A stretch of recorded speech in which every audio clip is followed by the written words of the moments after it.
Tennessee Tech head coach Bobby Wilder, the team coming off a loss against nationally ranked Southeast Missouri last week. They're back another road game at Western Illinois this week. Coach, just some thoughts on your team, and then we'll go to some questions. Yeah, first of all, credit to Coach Matukowicz, their staff, players. That's a very good football team. They're deserving of being 6-1, 3-0 in the league, nationally ranked. I was kidding with Coach before the game, Kyle. I said, I'd love to have your schedule, Coach. They played week 0, played 3, had a bye 6, then a bye. Really smart job by Coach and their administration. Whereas we're in our 5th away game in 7 games. We've been home once in September, once in October. So this has been a challenging stretch, and go on the team and play, or on the road, play a team like that. Overall, was really pleased with the way we battled. This was a 10-3 game with 5 minutes to go in the third quarter. Our defense turned them over 3 out of their first 4 possessions. We had a really unfortunate situation. We picked up a fumble. We were running it back for a touchdown, and one of their players made just a phenomenal play, came in and stripped our guy. We were about to be up 7-0 in the game. And really what it came down to, Kyle, was our inability to score the football.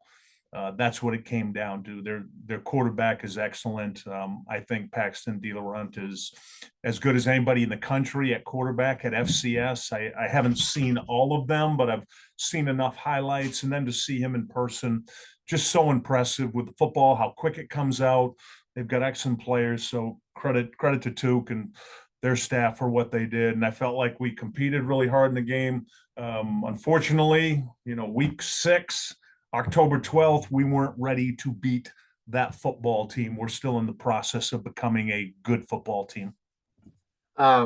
You've lost 2 games in a row. How do you not let that become 3 mentally? How do you work through that with everybody when you've played obviously a good team and the game before you lost by 2 points?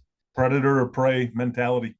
That's what it comes down to. We got preyed on this past weekend. Or are we going to have the mentality where, yeah, we got to go on the road again, 5 out of 7? Mentality has to be, you have to be a predator. You have to have that mentality. Now there's X's and O's, and you and I could talk for hours about what we're doing well and what we need to fix. The bottom line is right now still developing a mentality at Tennessee Tech football. This is a program that hasn't had a winning season in 12 years. There's a reason why. There's lots of reasons why, and it starts with mentality of everybody in the organization. So that predator mentality, the quarterback situation right now, we've Dylan Leibel practiced today. If you remember, Kyle, he got hurt in the season opener at Middle Tennessee, hasn't played since. He's back. He's worked his tail off to get back. He's looked really good in practice. So we've got 2 quarterbacks to choose from this weekend, in Dylan Leibel and Jordan Potts. And that will certainly help us. We're starting to get some guys back that got hurt in those 2 FBS games that we opened with at Middle Tennessee and they were number 1 at the time, Georgia. So we started to get some guys back healthy from that, which we need. But bottom line, it comes down to that predator or prey mentality. I want to ask you about your special teams just overall, and where do you think they are at this point? You got a lot of young people like on kicking and punting, and what you've seen this year from them. Yeah, we got freshmen all over the place. We got a freshman long snapper, Turner McLaughlin, who's been phenomenal. Dom Howard, a true freshman who had to take over for Hayden Olson with the injury. He made a 43-yarder in this game. He's putting the ball in the end zone. And then Spencer Ashby, who's probably one of the most fun guys you can ever talk to. Kyle, he's from Australia, freshman. So we have 3 freshmen that are holding it down, and we're nationally ranked right now in a number of special teams area. Frank Wilson, our special teams coordinator that I had the pleasure of working with at Old Dominion, convinced him to move to Cookeville and join us here. He's doing a phenomenal job. Our players are excited about it. They like it because we do new stuff every week, new scheme. And I think 6 or 7 categories right now, Kyle, nationally, we're ranked in special teams. It's something we take a lot of pride in. We call it the all-star team at Tech, meaning it's the best players from offense, the best players from defense. They get to be on the all-star team. Is kids aren't recruited usually, unless you're a specialist, you're not recruited to be a gunner, or you're not recruited to be the right guard on punt. So you got to take kids that mentality is I'm a guy who scores touchdowns, or I'm a guy who prevents them, and say, hey, come be on this all-star team. And I've been very pleased with the effort and attention to detail on that unit. Oh, I lost my train of thought of what the next question was. You were thinking about the all-star team. I know about your punter. Have you had Australian punters before? I know that's very popular now in college football.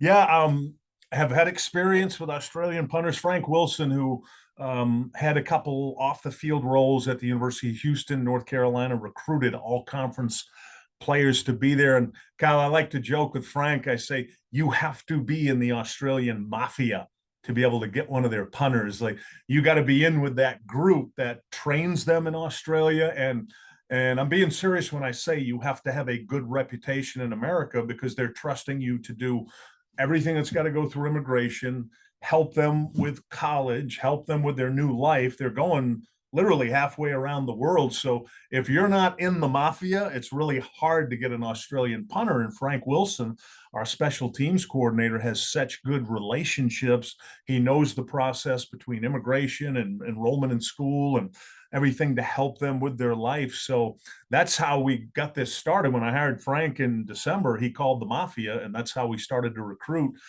Spencer Ashby. But he's so much fun, Kyle. He was a licensed plumber for 4 years. He had a real job. He saw a buddy kicking an American. He's like, hey, I can do that. And now he is, 23-year-old freshman kicking for Tennessee Tech.